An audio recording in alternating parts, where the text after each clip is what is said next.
Bonjour à tous, ToysMag en partenariat avec Bandai vous propose une revue vidéo sur un kit, donc une maquette, c'est un HG. Notre Gundam est l'Astaro Origin, comme vous pouvez le voir, rouge avec des grosses épaulettes qui vont devenir des ailes et également armé de lames. On voit ici ce que ça va donner. Donc là encore, on peut se passer de peindre les éléments puisque c'est déjà du plastique, enfin de couleur injectée. Nous avons les grappes, la première, celle-ci, avec des stickers de fournis,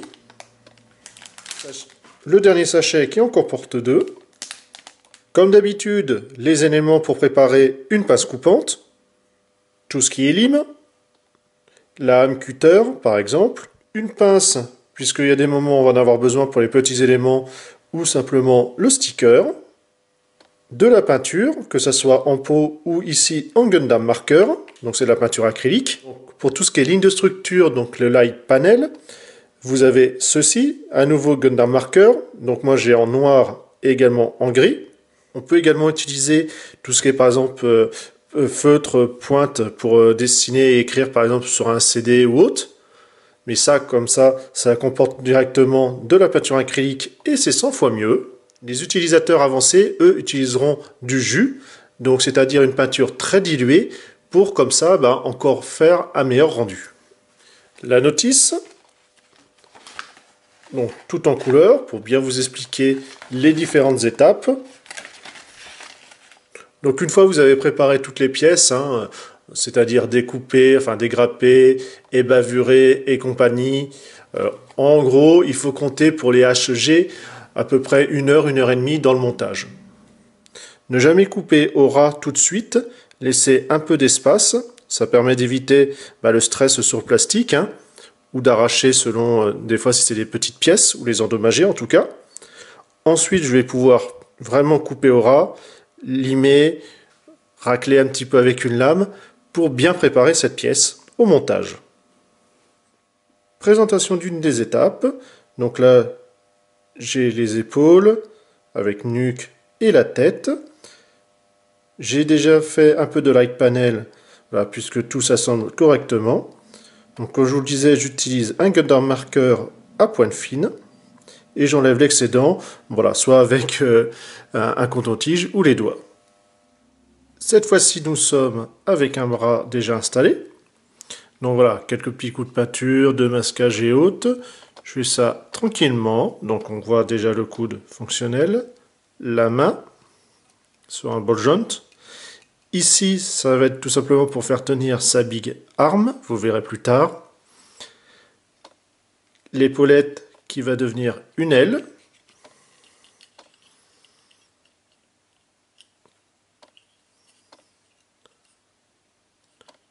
Vous pouvez le voir également, j'ai déjà fait le light panel, puisque je prépare chaque pièce au fur et à mesure. Notre ami est assemblé.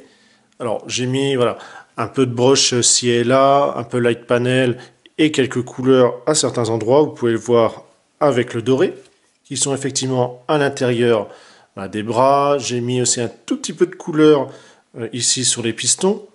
Donc j'ai pas respecté le bon schéma, je n'ai pas encore rajouté de couleur puisque vous avez une espèce de marron qui va venir ici, en dessous et également à l'arrière des épaules.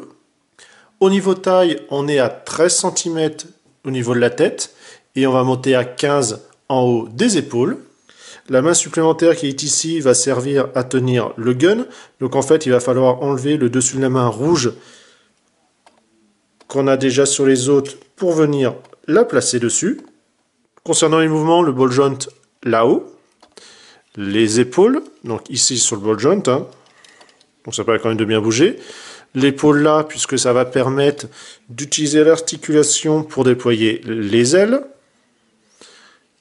Le bras comme cela, le coude, bien sûr là pour le poignet ball joint également. On a également la partie dans le dos qui va se relever, donc c'est un nez de fuselage d'avion, avec ici les réacteurs.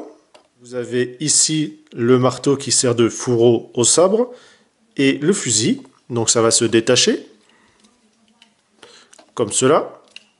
Donc je vais vous parler de l'articulation du bassin au niveau des reins. Ici pour les jambes.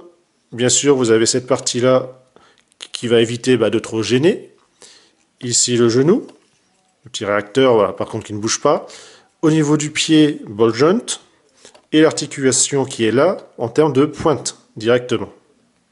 Le fusil. Donc on peut voir ici la crosse avec la gâchette.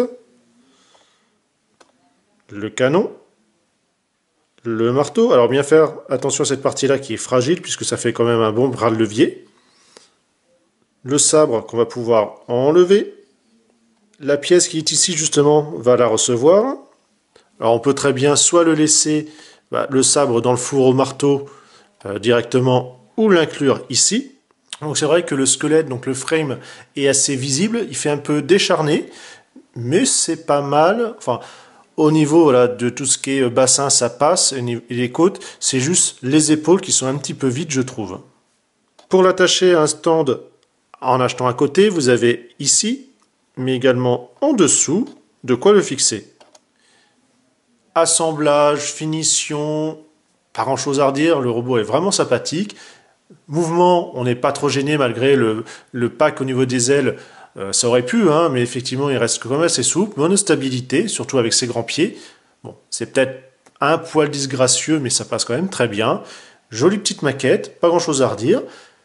N'hésitez pas à l'acquérir, ou ainsi que ses amis, puisqu'ils sont disponibles dans différentes boutiques en France. Vous avez la liste juste en dessous. Sur ce, on vous dit à une prochaine, et amusez-vous bien. Salut à tous.